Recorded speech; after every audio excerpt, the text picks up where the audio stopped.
สบายดีอ้ายสบายดีน้องมาอย่างอีกเมื่อวานน้องมาส่งเครื่องให้อ้ายแล้วน้องลืมหมวกกันน็อก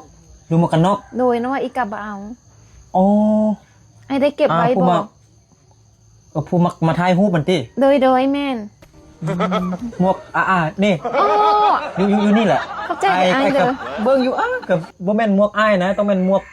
คนทรงเครื่องเมื่อวานนี่แหละไอ้ก็คิดแบบนี้อยู่โอ้แม่นอ้ายหมวกน้องมันบ่โดยโอ้เข้าใจอะไรเด้ออ้ายก็บอก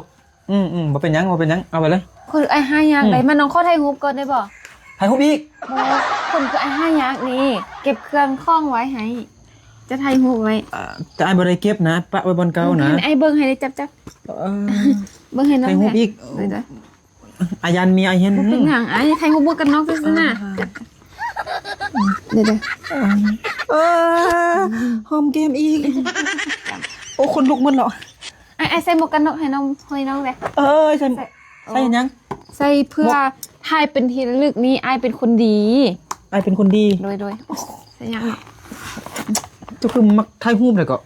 บ่ต้องเอาลงเฟซได้ไม่ต้องเอาลงก็ได้เอาลงก็ได้เดี๋ยวน้องเดี๋ยวน้องเดี๋ยวเบิ่งเมียกันเดี๋ยวมีไอซิมานะหอมแก้มหอมแก้มพอแล้วรวมหมวกน้องไอ้นางนี่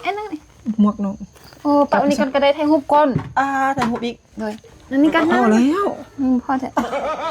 นั่งอีกโอ้ตายกูตายแล้วเมียปัดคอยทีมแล้วนี่เดี๋ยวบอกไอ้จับน้องนะกันน้องไอ้กันน้องจับไ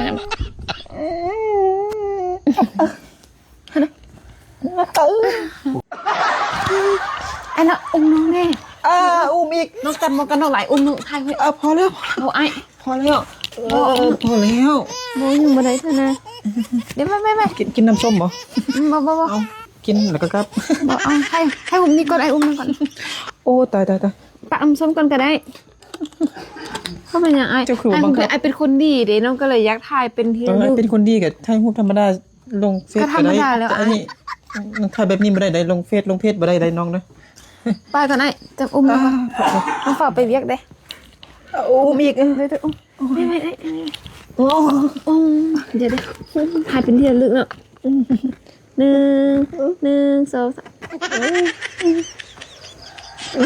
นี่ละไอ้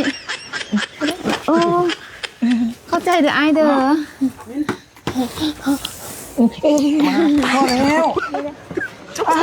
หอมมือ